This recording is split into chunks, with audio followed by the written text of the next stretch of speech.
যে ব্যক্তি ঈমানের সাথে সওয়াবের আশায় রমজান মাসের লাইলাতুল কদর জাগবে, লাইলাতুল কদর শেষ দশকের বিজোড় রাতগুলোর মধ্যে আছে, এই ব্যক্তির সমস্ত গুনাহ আল্লাহ পাক মাফ করে দেবেন। স্পেসিফিকলি বলা নাই 27শে রমজানই লাইলাতুল কদর হবে, স্পেসিফিকলি বলার সুযোগ নাই, মিস হতে পারে। নবীজি বলেছেন শেষ দশকের বেজোড় রাত 21, 23, 25, 27, 29 যে কোনো একটা রাত লাইলাতুল কদর হবে। এক রাত ইবাদত করবেন, সারা হাজার হাজার মাস ইবাদত করার নেকি পেয়ে যাবেন ইনশাআল্লাহ তাআলা। ওই সময় আল্লাহ পাক প্রথম আসমানে নেমে আসেন, সুবহানাল্লাহ, এসে বলেন কে আমাকে ডাকবে, আমি তার ডাকে সাড়া দিব। কে আছে আমার কাছে কিছু চাইবে, আমি তোমার চাওয়া পূরণ করব। কে আছো আমার কাছে ক্ষমা চাইবে, আমি তোমাকে ক্ষমা করে দেব। আল্লাহ পাক ফজর পর্যন্ত এটা বলতে থাকে। এক হচ্ছে লাইলাতুল কদর তালাশ করবেন। লাইলাতুল কদর তালাশ করতে হলে শেষ দশকটা ইতিকাফ করার চেষ্টা করেন। ইতিকাফ করতে পারলে আপনি লাইলাতুল কদর পেয়ে যাবেন ইনশাআল্লাহ। স্পেসিফিকলি বলা নাই 27শে রমজানই লাইলাতুল কদর হবে, স্পেসিফিকলি বলার সুযোগ নাই, মিস হতে পারে। নবীজি বলেছেন শেষ দশকের বেজোড় রাত 21, 23, 25, 27, 29 যে কোনো একটা রাত লাইলাতুল কদর হবে। এক রাত ইবাদত করবেন, সারা হাজার হাজার মাস ইবাদত করার নেকি পেয়ে যাবেন ইনশাআল্লাহ তাআলা। এই রাতে দোয়া করলে দোয়া কবুল হয়ে যায়।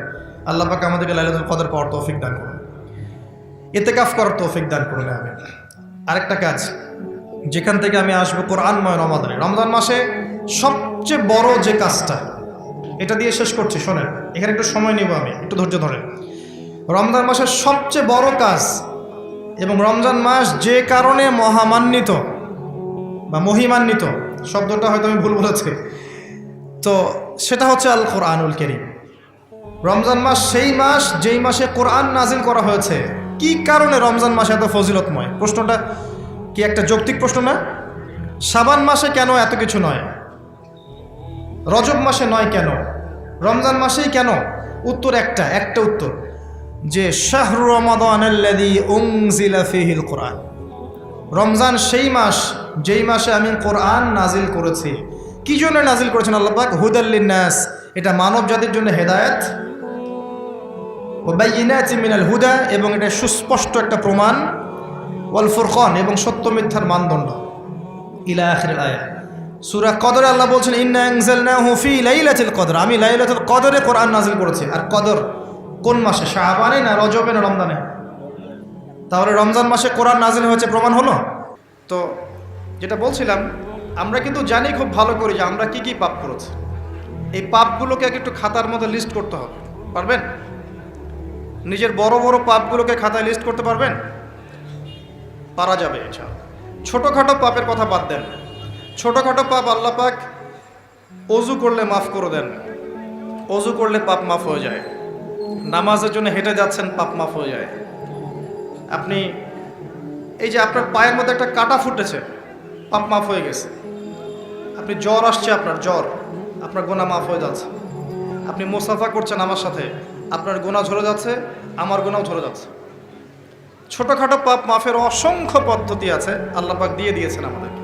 কিন্তু কবিরা গুনাহ, বড় বড় কবিরা গুনাহ খাঁটি তওবা করা ছাড়া মাফ হবে না। আমি কি বুঝাতে পারছি? কবিরা গুনাহ খাঁটি তওবা না করলে মাফ হবে না।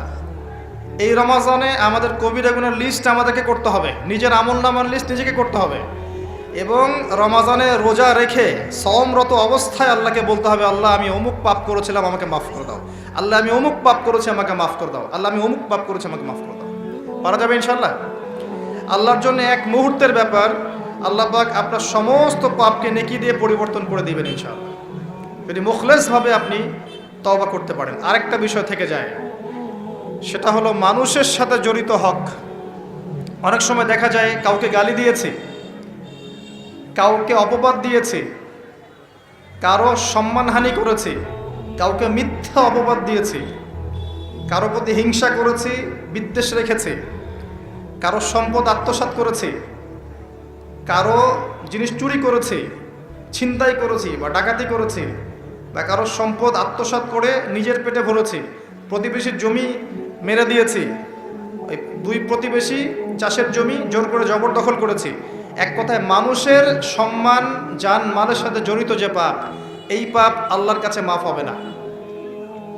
কাবা ঘরের গেলাফ ধরে কানলেও আপনি আমাকে যে মিথ্যা অপবাদটা দিয়েছেন এটা মাফ হবে না যতক্ষণ না আমি মাফ করছি। কথা কি বুঝতে পারছেন? মনে করেন আপনি আমাকে মিথ্যা একটা অপবাদ দিয়েছেন এবং ধুয়ে রেখে দিয়েছেন একদম মিথ্যা অপবাদ দিয়ে, যতক্ষণ আমি আপনাকে মাফ না করছি, কাবা ঘরে গিয়ে গেলাফ ধরে কান্নাকাটি করলো এই পাপ মাফ হবে না ইনশাআল্লাহ। এই অবস্থায় মৌত হলে কি হবে? পরকালে দেখবেন আমি দাঁড়িয়ে আছি আপনার জন্য, আপনার হিসাব হচ্ছে, হিসাব শেষ। আপনি সালাত, সওম, হজ জাকাতের নেকি নিয়ে উঠেছেন, কিন্তু দেখছেন আমি দাঁড়িয়ে আছি, আমার মতো আরো 10 জন দাঁড়িয়ে আছে। ওই 10 জনকে আপনি গালি দিয়েছিলেন, অপবাদ দিয়েছিলেন, তাদের গীবত করেছিলেন, তাদের সম্পদ বা সম্মানের হানি করেছিলেন। এখন কিয়ামতের মাঠে আপনার নেকি দিয়ে এই ঋণ শোধ করতে হবে, অন্য কোনো অপশন নাই। আর যদি নেকি শেষ হয়ে যায় তখন কি হবে? তখন আমার আমলনামা থেকে কিছু গুনাহ আপনাকে নিতে হবে। আল্লাহ পাক ন্যায় বিচারক। আল্লাহ পাক শুধু গফুর রহিম নন, আল্লাহ পাক শুধু পরম করুণাময় অসীম দয়ালুই নন, বরং তিনি হচ্ছেন ন্যায় বিচারক। ন্যায় বিচারক। একজন ধর্ষক যদি বলে যে আল্লাহ পাক তো গফুর রহিম, আল্লাহ আমাকে মাফ করে দিতে পারেন, তাহলে যাকে ধর্ষণ করলো সে তার উপর জুলুম হবে না? আল্লাহ পাক যদি ধর্ষককে মাফ করে দেন, তাহলে যাকে ধর্ষণ করা হয়েছে ওর প্রতি জুলুম হবে না? কথা বুঝতে পারছেন না? মনে করেন আপনি নাউজুবিল্লাহ কারো সম্পদ আত্মসাৎ করেছেন, এখন আল্লাহ যদি আপনাকে মাফ করে দেন, তাহলে এই যে যার সম্পদ আপনি আত্মসাৎ করেছেন এর উপরে জুলুম করা হচ্ছে না? আল্লাহ পাক কি জুলুম করবেন? এক জাররা পরিমাণ করবেন না। কিয়ামতের মাঠে নেকি দিয়ে তার এই ঋণ শোধ করতে হবে, অথবা তার গুনাহ আপনার কাঁধে নিয়ে জাহান্নামের পথে যেতেও হতে পারে। আল্লাহ পাক হেফাজত করুন। এই জন্য সবসময় সতর্ক থাকবেন আপনার যারা যেন মানুষের হক নষ্ট না হয়। মানুষ আপনাকে গালি দেখ, থাপ্পড় মারুক, জমি আত্মসাৎ করে ফেলুক, হক নষ্ট করুক, কি করে করুক, আপনি তারটা করতে চান না। যারা করছে আপনি লাভবান। আপনি কেমন করে লাভবান? আপনি অসংখ্য নেকি পাচ্ছেন, আপনি জানছেনও না। যেই আপনার বিরুদ্ধে মনে করেন আপনি নিষ্পাপ, আপনি মাজলুম, আপনি কোনো অন্যায় করেন নাই, আপনার বিরুদ্ধে জুলুম করা হচ্ছে, অপবাদ দেওয়া হচ্ছে, আপনাকে আন্ডারএস্টিমেট করা হচ্ছে, ইত্যাদি ইত্যাদি, আপনি বসে বসে নেকি পাচ্ছেন, বসে বসে নেকি পাচ্ছেন, এবং পরকালে কিয়ামতের মাঠে উঠে দেখবেন অসংখ্য নেকি অটোমেটিক আপনার আমলনামে চলে আসবে। তখন তারা আফসোস করবে দুনিয়াতে এই কাজগুলো না করে ভালো কিছু করলে ভালো হতো। যাই হোক, মানুষের সাথে জড়িত পাপ আল্লাহর কাছে মাফ হবে না। এই কারণে এই রমজান মাসে ওই লিস্টের মধ্যে থাকবে আমি কার কার ক্ষতি করেছি, থাকবেই। কিন্তু যতটুকু মনে পড়ে লিখে ফেলবেন, সুযোগ থাকলে সেটা ফেরত দিয়ে দিবেন। যদি সুযোগ না থাকে ক্ষমা চেয়ে নেবেন, যদি সেই সুযোগও না থাকে তার পরিবারের কাছে ক্ষমা চেয়ে নেবেন, যদি সেই সুযোগও না থাকে তার পক্ষ থেকে সদকা করে দিয়ে পারা যাবে ইনশাল্লাহ। সেই সুযোগও নাই, তাহলে হাতটা তুলে তার জন্য দোয়া করবেন, আল্লাহ আমি আমার অমুক ভাইকে মিথ্যা অপবাদ দিয়েছিলাম, আল্লাহ তুমি তাকে মাফ করে দিও। আশা করা যায় আপনার গুনাহ আল্লাহ মাফ করে দিবেন ইনশাআল্লাহ। আসুন, রমজানের প্রথম কাজ এইটা, গুনার লিস্ট করা। একটু ধৈর্য ধরে বসেন। আমি অনেক ক্লান্ত, অনেক লম্বা সফর করে আসছি, এই জন্য আস্তে আস্তে কথা বলছি আর কি। তবে ইনশাআল্লাহ আজকে আমরা রমজানটাকে কিভাবে কাটাবো এবং কোরআনময় করে কিভাবে কাটাবো, কিছু উপকারী কথা আপনাকে বলবো ইনশাআল্লাহ তাআলা। আল্লাহ পাক আমাদেরকে আমল করার তৌফিক দান করুন। প্রথম কাজ পাপের লিস্ট করা, তারপরের কাজ হচ্ছে তওবা করা। রমজানে আমরা তওবা করব যে আল্লাহ পাক আমি দুনিয়াতে যত পাপ করেছি, জানা অজানা, ছোট বড়, প্রকাশ্য গোপন, যত পাপ করেছি, যা আমি জানি, যা আমি জানি না, যা তুমি আমার চেয়ে ভালো জানো, আল্লাহ মাফ করে দাও। পারা যাবে ইনশাআল্লাহ? খালি বলতে হবে আস্তাগফিরুল্লাহাল্লাযী লা ইলাহা ইল্লা হুয়াল হাইয়ুল কাইয়্যুম ওয়া আতুবু ইলাইহি। এটা পড়বেন, অথবা আল্লাহুম্মা আনতা রাব্বি লা ইলাহা ইল্লা আনতা খালাকতানি আনা আবদুক ওয়া আনা আলা আহদিক ওয়া ওয়া'দিকা মাস্তাতা'ত আউযু বিকা মিন শাররি মা সানা'ত আবুউ লাক বিনি'মাতিকা আলাইয়া ওয়া আবুউ বিযানবি ফাগফিরলি ফাইন্নাহু লা ইয়াগফিরুয যুনুবা ইল্লা আনতা। পারা যাবে ইনশাআল্লাহ? হিসনুল মুসলিম, গুগল প্লে স্টোরে যান, একটা অ্যাপস আছে হিসনুল মুসলিম, একটা বই আছে, এটা কিনেন, সমস্ত দোয়া এখানে দেয়া আছে, দেখবেন আর পড়বেন, পকেটের মধ্যে রাখবেন, দেখবেন, পড়বেন। পড়া যাবে ইনশাআল্লাহ? ইনশাআল্লাহ। এরপরে তওবার পরে কি? তওবার পরে রমজান মাসের বাজার আগে করব। এখন শাবান মাস চলছে, হাতে যতটুকু টাকা পয়সা আছে বা জমানো কিছু টাকা তো আছে, এখান থেকে আপনি রমজান মাসের বাজার করবেন। রমজান মাসে আপনি বেশি বেশি বাজারে যাবেন না। ওই মাসে যেটা আর্ন করবেন সেটা জমিয়ে রাখবেন, সমস্যা নাই। সম্ভব হলে ঈদের যে কাপড় চোপড় লাগে, আপনার স্ত্রীর জন্য এক সেট, আপনার বাচ্চার জন্য এক সেট, আপনার এক সেট নতুন কাপড় পরা সুন্নত, এবং আমরা সবাই নতুন কাপড় পরার চেষ্টা করবো ইনশাআল্লাহ। যাদের নতুন কাপড় নাই তাদেরকে কাপড় দেওয়ার চেষ্টা করবো ইনশাআল্লাহ। এটাও কিনে রাখতে পারেন আগে ভাগেই। রমজান মাসে আপনি বাজারে সময় দিবেন না, দুনিয়ার কাজে বেশি ব্যস্ত হবেন, এটা একটা টার্গেট। এরপর আপনি রমজান মাসে একটা প্রজেক্ট হাতে নেবেন যে আমার মতো বহু মুসলিম সমাজে আছে যাদের পুরো মাস চলার মতো টাকা পয়সা নাই, আছে না? সামাজিকভাবে হোক, মাদ্রাসার উদ্যোগে হোক, বা রাষ্ট্রীয়ভাবে হোক, যেভাবে হোক, এই গরিব মানুষদের লিস্ট করে বাসায় বাসায় অন্তত এক মাসের বাজার খরচ পৌঁছে দেওয়ার চেষ্টা করতে হবে। পারবেন? পারবেন না? এক মাসের বাজার কত টাকা লাগে? 2000, 3000। নিত্য প্রয়োজনীয় কথা বলছি, সব তো দিতে পারবেন না। 2-3 হাজার, 4000, এর মধ্যে সে চাল পাবে, ডাল পাবে, ছোলা বুট পাবে, তেল পাবে। বাই দ্য ওয়ে, তেলের দাম যে এখন কত আমি তো জানি না, আমি অবশ্য বাজারে চাই না, আমি জানি না দাম কত। তবে একটা ফেসবুক স্ক্রল করতে গিয়ে একটা ভিডিও আসলো, দেখলাম যে দেখে খুব হাসি বের হলো আর কি, যে বাড়ির গিন্নি সে কড়াই ধরে আছে, আর বাড়ির কর্তা ওই তেলের বোতলটাকে তালা দিয়ে লক করে রেখেছে আর কি। তো গিন্নি এসে বলছে আজকে রান্না করবো, তেল দাও। সে উঠলো, উঠে লক খুললো, লক খুলে যে কৌটাটা আছে, এই যে কৌটার মুখটাতে এক কর্ক তেল ঢেলে এই আপনার কড়াইতে দিল যে এটা দিয়ে আজকে চালাও। তো আল্লাহ পাক আমাদের এক শ্রেণীর অসৎ ব্যবসায়ীদেরকে হেদায়েত করুক, যারা কৃত্রিম সংকট তৈরি করে জিনিসপত্রের দাম বাড়ায়। আল্লাহ পাক এদেরকে হেদায়েত করুক। কঠিন শাস্তির আওতায় আনা উচিত। যদি এটা ওমর রাদিয়াল্লাহু আনহুর শাসন হতো, দেখতেন শাস্তি কাকে বলে, প্রকাশ্যে শাস্তি দিত তারা। যদি এটা ওমর রাদিয়াল্লাহু আনহুর যুগ হতো, তাহলে দেখতেন শাস্তি কাকে বলে। উমর ইবনুল খাত্তাব রাদিয়াল্লাহু আনহুর একজন ছেলে একটা অন্যায় করেছিল, সম্ভবত তিনি মদ পান করেছিলেন, সম্ভবত। কাজী দোররা দিচ্ছে 80 বেত্রাঘাত, দোররা আস্তে আস্তে দিয়েছে। আমিরুল মুমিনিনের ছেলে, জোরে মারা যাবে না। ওমর রাদিয়াল্লাহু আনহু নিজে উঠে গিয়ে সেই দোররা হাতে নিয়ে নিজে পিটানো শুরু করলেন। দোররা মারা শেষ হওয়ার আগেই ছেলে ডেড, স্পট ডেড। কথা কি বুঝতে পারছেন?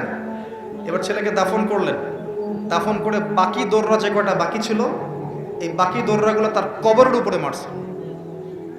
মারার পরে আল্লাহকে বলছে, আল্লাহ আমাকে মাফ করে দিও, হয়তো আমি ন্যায় বিচার করতে পারলাম না।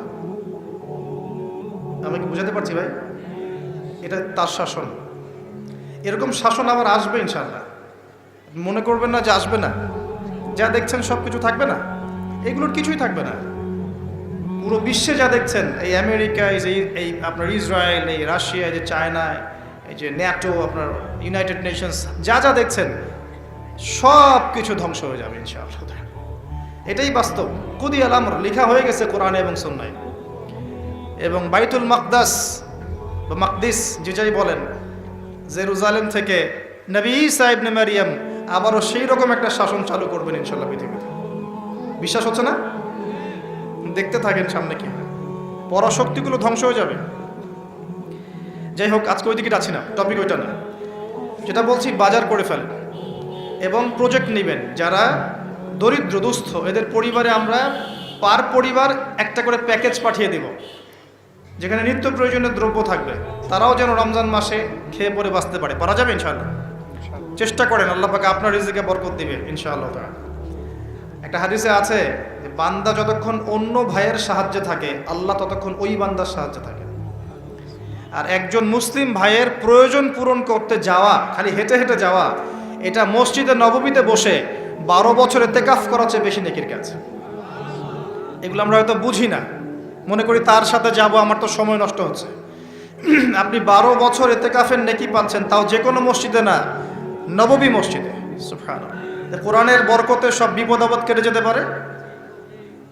সূরা বনী ইসরাঈল আল্লাহ পাক বলেছেন যে ওয়াইদা ক্বরা'তাল কুরআন, হে নবী আপনি যখন কোরআন তেলাওয়াত করবেন বা করেন, জাআলনা বাইনাকা ওয়া বাইনাল্লাযীনা লা ইউমিনুনা বিল আখিরাহ হিজাবাম মাসতুরা, যখন আপনি কোরআন তেলাওয়াত করেন তখন আপনার এবং ওই জগৎ, যেই জগৎটা আল্লাহ এবং পরকালে বিশ্বাস করে না, এদের মাঝখানে, মানে ইমানদার এবং এর শত্রুদের মাঝখানে আমি আল্লাহ একটা অদৃশ্য পর্দা স্থাপন করে দিই। সুবহানাল্লাহ। ওই দিক থেকে কোনো ক্ষতি আপনাকে স্পর্শ করতে পারবে না। যাই হোক, এটা আপনাদের টার্গেট। 2 নাম্বার, দ্বিতীয় শ্রেণীর মানুষ যারা কোরআন মাশাআল্লাহ তেলাওয়াত করতে জানেন এবং আপনার কনফিডেন্স আছে। এখানে একটা কথা বলতে ভুলে গিয়েছিলাম যে আপনাকে শয়তান 3 ভাবে বিভ্রান্ত করতে পারে। একটা হচ্ছে শয়তান কিন্তু আপনাকে বোঝাতে পারে যে আপনি অনেক জানেন, আপনার জানার দরকার নাই। এটা শয়তান আপনাকে বোঝাতে পারে। 2 নাম্বার, বোঝাতে পারে যে আপনার দ্বারা হবে না, আপনি পারবেন না। আমার কথাটা মনে রাখেন। 3 নাম্বার, বোঝাতে পারে যে আমার অনেক সময় পড়ে আছে, পরে শিখে নিবে, এটা তাড়াহুড়োর কি আছে। এই 3টা অস্ত্র শয়তানের বড় বড়। আরেকটা অস্ত্র আছে 4 নাম্বার, সেটা হলো শিখতে গিয়ে দেখবেন শয়তান ওয়াসওয়াসা দিবে, এই টিচার ভালো না, ওস্তাদ ভালো না। এটা একটা ওয়াসওয়াসা। উস্তাদের হাতে নিজেকে ছেড়ে দিতে হবে, তারপরে সে বুঝবে আপনাকে কোন পথে নিয়ে যেতে হবে। নবী মূসা আলাইহিস সালাম যখন এসেছিলেন খিদর আলাইহিস সালামের কাছে, হাল আত্তাবিউকা আন তুআল্লিমানি মিম্মা উল্লিমতা রুশদা, তিনি এসে বলেছেন, হে খিদর, আমি কি আপনার সাথে থাকতে পারি এই শর্তে যে আল্লাহ আপনাকে যে জ্ঞান শিখিয়েছেন আমাকে শেখাবেন? তখন খিদর আলাইহিস সালাম বলছেন, ইন্নাকা লান তাসতাতিআ মা'ইয়া সাবরা, তুমি তো আমার সাথে ধৈর্য ধরতে পারবে না। ধৈর্য ধরে ওস্তাদের কাছে সুপর্দ করতে হয়, তারপরে জ্ঞান পাওয়া যাবে ইনশাআল্লাহ। এত অস্থির হলে হবে না। 2 নম্বর শ্রেণী যারা পড়তে পারেন তাদের জন্য নসিহত হচ্ছে, এই রমজান মাসে আপনার টার্গেট, এই কিতাব আপনি একবার খতম করবেন, একবার অনলি। পারবেন? অনলি একবার। প্রত্যেক দিন আপনি 1 পারা করে পড়বেন, প্রত্যেক দিন 1 পারা, 30 দিন 30 পারা। সম্ভব? খুব কঠিন? পারা যাবে না? ইনশাআল্লাহ আল্লাহ পাক তৌফিক দান করুন। আবারও বলছি, কোরআন তেলাওয়াত করলে আপনি প্রত্যেক হরফে 10 নেকি পাবেন। আপনি এই কোরআন আপনার পক্ষে সুপারিশ করবে, আপনি সম্মানিত ফেরেশতার সাথে হাসর করবেন। ইন্নাল্লাহা ইয়ারফাউ বিহাযাল কিতাবি আকওয়ামান ওয়া ইয়াদাউ বিহিল আখারিন। বহু সম্প্রদায়কে আল্লাহ পাক এই কোরআনের মাধ্যমে সম্মানিত করেন, অনেককে অপদস্থ করেন। হাফেজে কোরআনদেরকে বলা হবে, ইকরা ওয়ারতাক, তোমরা পড়ো, উঠতে থাকো। ফাইন্না মানজিলাতাক, তোমার আসন হবে, মঞ্জিল হবে, ইলা আখিরি আয়াতিন তাকরাউহা, তুমি যেখানে তেলাওয়াত করা থামবে সেখানে জান্নাতে ওই উচ্চ আসনে তোমাকে বসানো হবে। কেউ যদি 500টা আয়াত পড়ে 500 তলা বাড়ি দেওয়া হবে জান্নাতে।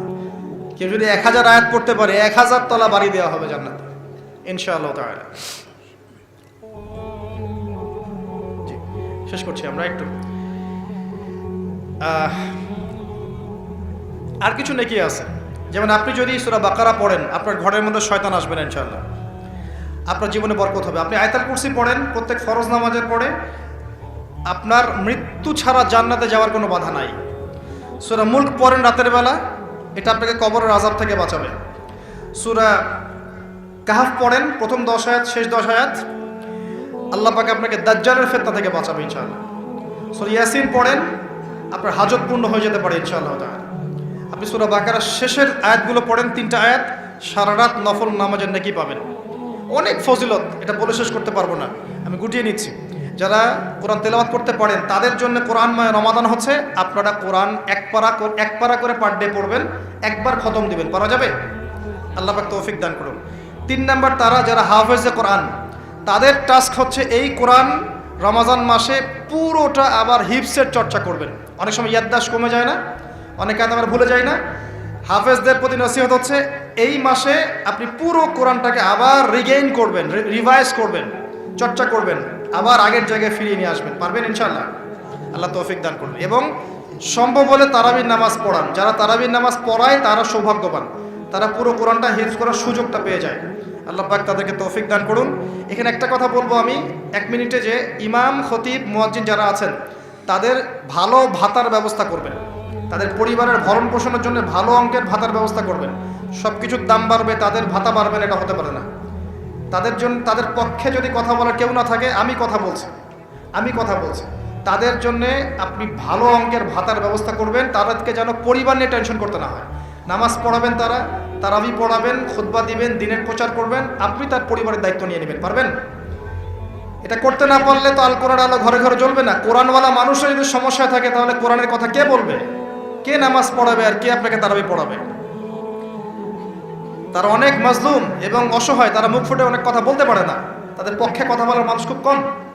তাদেরকে ভালো অঙ্কের অনারিয়ামের ব্যবস্থা করবেন, এটা করা উচিত আমাদের সবার। একটি ইমামের বেতন 5,000 10,000 টাকা, কিভাবে সংসার চলবে? সংসার চলতে পারে না। আল্লাহ পাক তাদেরকে প্রশস্ত রিজিকের ব্যবস্থা করুন, আমিন। আমাদের মানসিকতা পরিবর্তন করুন, আমিন। হাফেজ কোরআনদের জন্য এই টাস্ক, আপনারা পুরো কোরআন হিফজ করবেন, চর্চা করবেন এই রমজান মাসে। তারপরে আর 2-3টা বলে শেষ করছি। যারা কোরআন আমরা অর্থ জানি, টুকটাক অর্থ জানি, আমাদের কাজ হচ্ছে এই রমজান মাসে কোরআনের ব্যাকরণগুলোকে ঝালাই করা, আরবি ভাষাটাকে একটু ঝালাই করা, এবং বিশুদ্ধ তাফসীরকে নিয়ে পুরো কোরআন A to Z পুরো কোরআন 1 মাসের মধ্যে অর্থসহ পড়া। পারবো ইনশাল্লাহ? যারা আমরা অর্থসহ পড়তে আগ্রহী বা টুকটাক আরবি ব্যাকরণ ভাষা জানি, তাদের উপর দায়িত্ব হচ্ছে এই রমজান মাসে পুরো কোরআনটা অর্থসহ পড়ার চেষ্টা করা। আল্লাহ পাক আমাকে আপনাদের সবাইকে তৌফিক দান করুন। এখানে আমি একটা সহজ কথা বলছি, শোনেন। আল কোরআনুল কারীমের মধ্যে 600টা পৃষ্ঠা আছে। কয়টা পৃষ্ঠা? এই কিতাবের মধ্যে 600 পৃষ্ঠা আছে। প্রত্যেক 20 পৃষ্ঠায় একটা করে পারা শেষ হয়, এবং প্রত্যেকটা পৃষ্ঠায় আপনি 15টা করে লাইন পাবেন। 15টা করে লাইন পাবেন। প্রত্যেকটা লাইনে আপনি গড়ে 9টা করে শব্দ পাবেন। 9টা শব্দ। কোনো লাইনে 10টা থাকতে পারে, কোনো লাইনে 8টা থাকতে পারে। গড়ে 10টা শব্দ, 9টা শব্দ থাকবে। এবং এক পৃষ্ঠায় 135 থেকে 140টা শব্দ থাকে। কথা কি বুঝতে পারছেন? এভাবে হিসাব করলে দেখা যায় যে এই 600 পৃষ্ঠার কিতাবের মধ্যে সব মিলিয়ে শব্দ আছে 77,800টা। কতটা? 77,800টা, অ্যাপ্রক্সিমেটলি 78,000 শব্দ। কিন্তু সুসংবাদ হচ্ছে এই সমস্ত শব্দগুলোই নতুন নতুন শব্দ নয়, বরং এই শব্দগুলো বের হয়েছে মাত্র 4,500 শব্দ থেকে। সুবহানাল্লাহ, চিন্তা করতে পারেন? মাত্র 4,500 শব্দ থেকে এই সমস্ত শব্দগুলো বের হয়েছে। এই শব্দগুলো আবার 3 ভাগে বিভক্ত। একগুলো হচ্ছে নাউন্স বা বিশেষ্য বা ইসম, একগুলো হচ্ছে ফেল বা ক্রিয়া, একগুলো আছে হরফ বা প্রিপোজিশন বা অব্যয়, এই টাইপের। এর মধ্যে মাত্র 200 থেকে 300টা মাজদার যদি আপনি জানেন, এবং একটা শব্দ থেকে অনেকগুলো শব্দ তৈরি করার এই ব্যাকরণের টেকনিকটা যদি শিখতে পারেন, আপনি ইনশাআল্লাহ তাআলা অল্প সময়ের মধ্যেই দেখবেন আল কোরআনের মিনিমাম অর্ধেক অর্থ আপনি বুঝতে পারছেন। এটা এত সহজ, আলহামদুলিল্লাহ। অনেকে বলবেন যে এটা তাকে শুনি নাই। নতুন নতুন মেথড আসছে না? FM মেথড, এই মেথড, সেই মেথড আসছে না? আরবি ভাষা নিয়েও চর্চা হয়, মেথড বের হয়। আরবি ভাষা নিয়ে, কোরআন নিয়ে অনেক গবেষণা চলছে, এবং নতুন নতুন অনেক কোর্স এবং বই লঞ্চ হচ্ছে। এগুলো ঘাটাঘাটি করেন, আপনি দেখবেন যে কোরআনটাকে আল্লাহ পাক সহজ করেছেন। আল্লাহ পাক এটাই বলেছেন, ওয়ালাকাদ ইয়াসসারনাল কোরআনা লিযিকরি ফাহাল মিন মুদ্দাকির। কোরআনকে আমি বোঝার জন্য সহজ করেছি, কেউ কি আছো উপদেশ গ্রহণকারী? আপনি এই ব্যাকরণগুলো শেখেন। আমি একটা ওয়েবসাইটের নাম বলে দিচ্ছি, www.understandquran.com। দেখেন, এখানে সব ভিডিওসগুলো দেওয়া আছে। সময় নিয়ে খালি দেখেন।